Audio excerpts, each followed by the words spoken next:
राधे राधे दोस्तों। आज की हमारी कहानी है दहेज की लालची सास। शादी में हमने 10 लाख का खर्चा किया है और हमें क्या मिला? न ढंग का फ्रिज, न वॉशिंग मशीन, न कोई ढंग का सोफा। तेरे मायके वालों ने क्या सोच कर शादी की थी? रवि उसी वक्त कमरे से बाहर आया। नींद अभी पूरी नहीं खुली थी। क्या हुआ माँ? रवि ने पूछा। कमला देवी ने तुरंत मौका पकड़ लिया।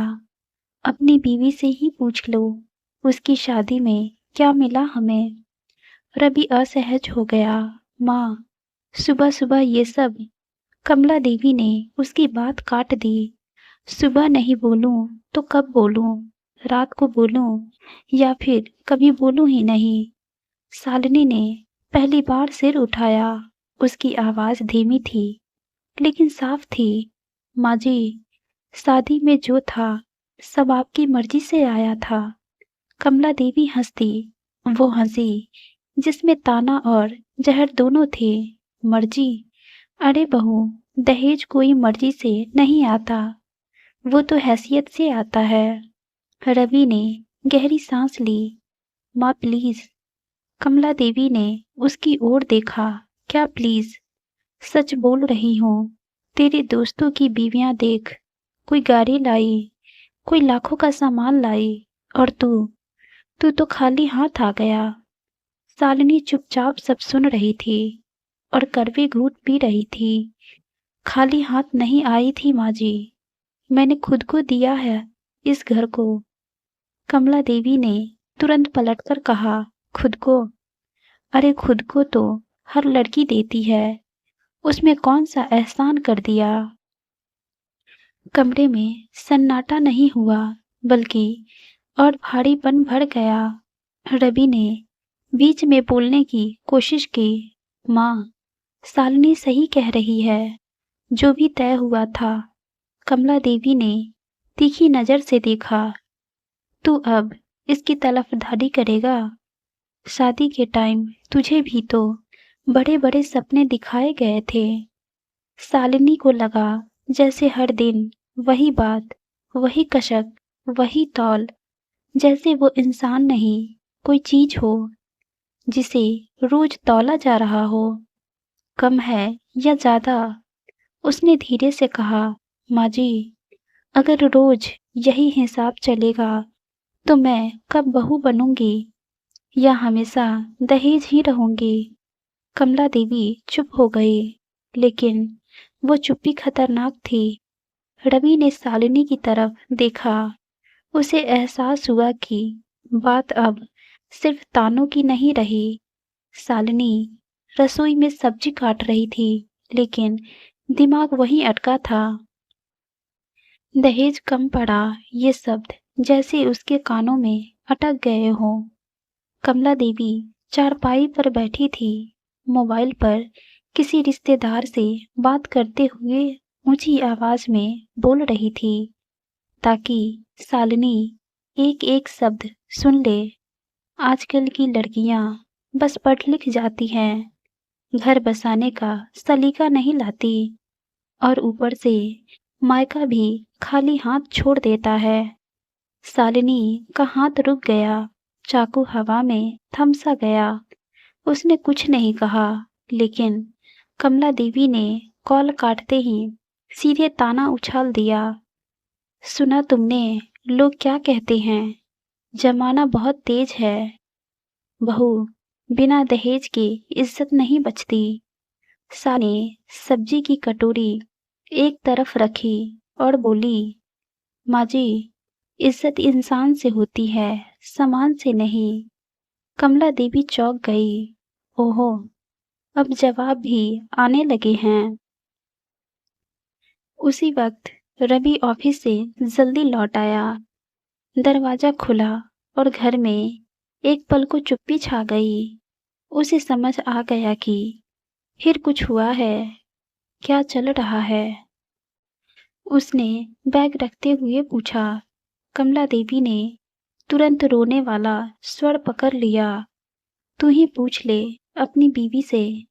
आजकल इसे बात बात पर ज्ञान देने की आदत हो गई है। रवि ने शालिनी की तरफ देखा। तुमने क्या कहा माँ से? शालिनी ने बिना नजर झुकाए कहा, मैंने बस इतना कहा कि दहेज से घर नहीं चलता। कमला देवी भड़क गई, तो किससे चलता है? प्यार से। प्यार पेट भरता है क्या? रवि बीच में फंस गया। माँ, जमाना बदल गया है। कमला देवी ने तुरंत पलटकर कहा, जमाना बदला है, लोग नहीं। तेरी शादी में हमें क्या मिला, ये तू भूल गया। शालिनी का सब्र अब जवाब देने लगा। माँ जी, शादी में जो आया वो सब आपकी लिस्ट से आया था। मेरे माँ बाप ने मना नहीं किया। कमला देवी की आवाज और ऊंची हो गई। मना नहीं किया, लेकिन दिया भी क्या? 2 बर्तन, 4 साड़ी और 1 लड़की। रवि ने झुल्लाकर कहा, माँ बस करो। कमला देवी ने उसकी तरफ देखा। बस क्या करूं? सच बोलना छोड़ दूं? शालिनी का गला भर आया, लेकिन उसने खुद को संभाला। अगर सच यही है कि मैं कम लाई हूं, तो आप साफ बोल दीजिए। मुझे इस घर में रहने का हक है या नहीं? कमरे में अचानक सन्नाटा छा गया। रवि की सांसें तेज हो गई। उसे समझ नहीं आ रहा था कि माँ को रोके या पत्नी को समझाए। कमला देवी ने ठंडी आवाज में कहा, हक? हक तो उसी का होता है जो घर भर के लाता है। ये सुनकर शालिनी की आंखों में कुछ टूट गया। वो बोली नहीं, बस रसोई की तरफ मुड़ी और चूल्हा बुझा दिया। रवि ने घबराकर पूछा, ये क्या कर रही हो? शालिनी ने पहली बार बिना डरे कहा, जिस घर में मेरी कीमत दहेज से तौली जाती है, वहां रोटी बनाना भी भारी लगने लगता है। कमला देवी तमतमा गई, तो भूखे मर जाएं हम। शालिनी ने पलटकर कहा, नहीं माँ जी, बस आज समझ आ गया कि यहाँ पेट नहीं, सोच भूखी है। रवि खामोश रह गया। उसे पहली बार लगा, ये सिर्फ माँ और बहू की बहस नहीं है, ये उसके फैसले की परीक्षा है। और शालिनी जान चुकी थी, अब चुप रहने से कुछ नहीं बदलेगा। फिर एक शाम कमला देवी कमरे में आई। शालिनी, उन्होंने धीरे से कहा, बैठो, बात करनी है। शालिनी ने सिर उठाया, कहिए माँ जी।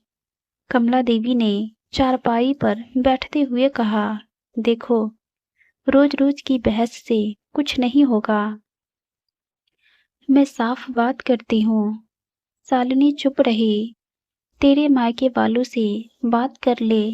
कमला देवी बोली, रवि का प्रमोशन होने वाला है। अब समय है कि घर में भी थोड़ा अस्तर आए। शालिनी का दिल जोर से धड़क उठा। किस तरह का अस्तर माँ जी?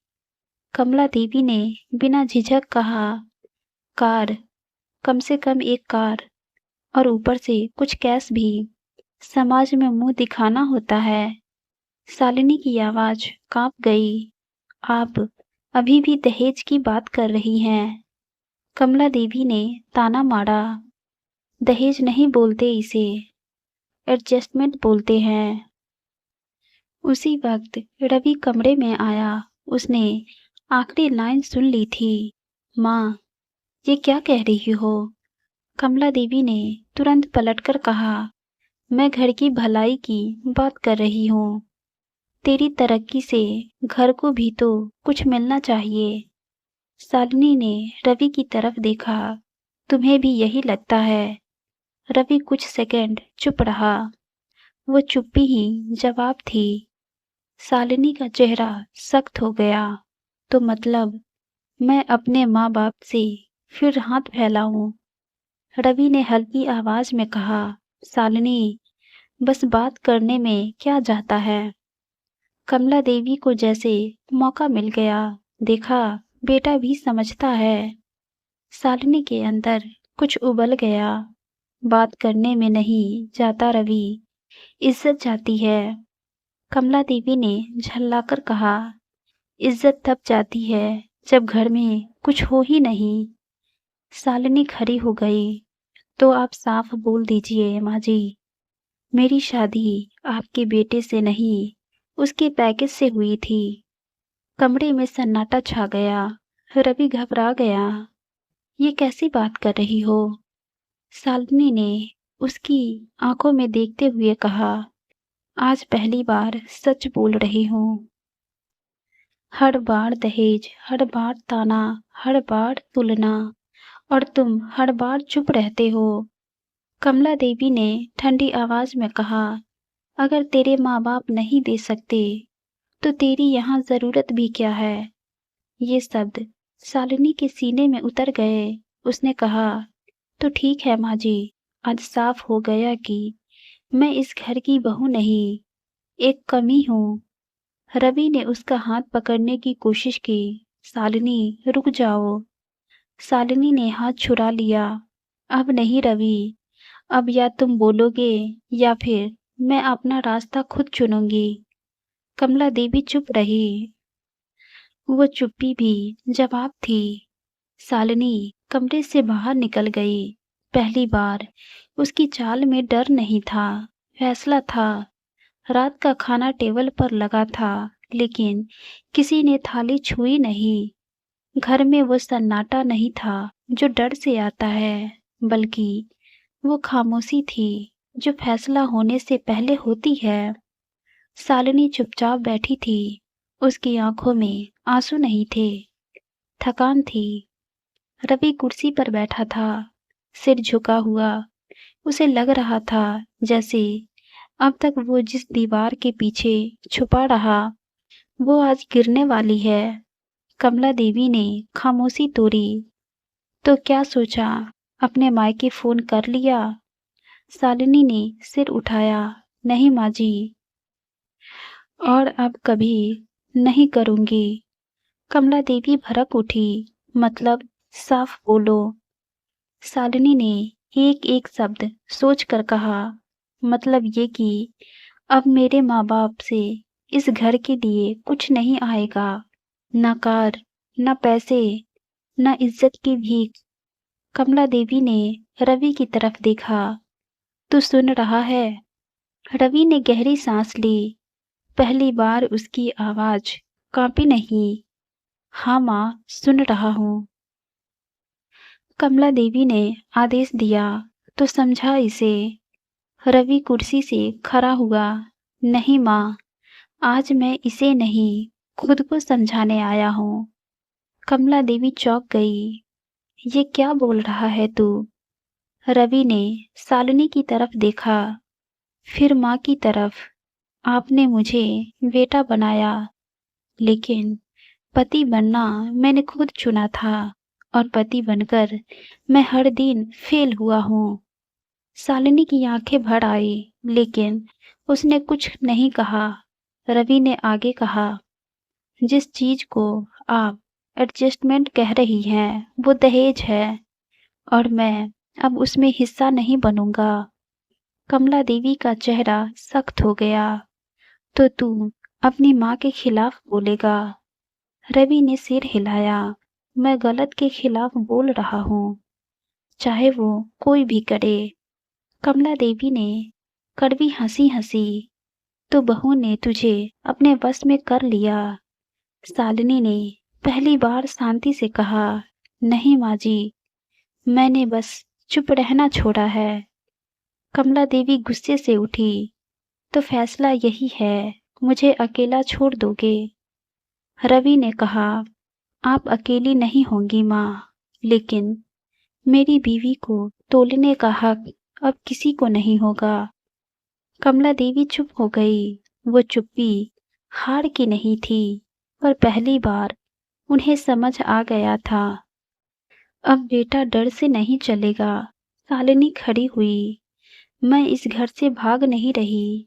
मैं बस इतना चाहती हूँ कि यहाँ इंसान बनकर रहूं, कीमत बनकर नहीं।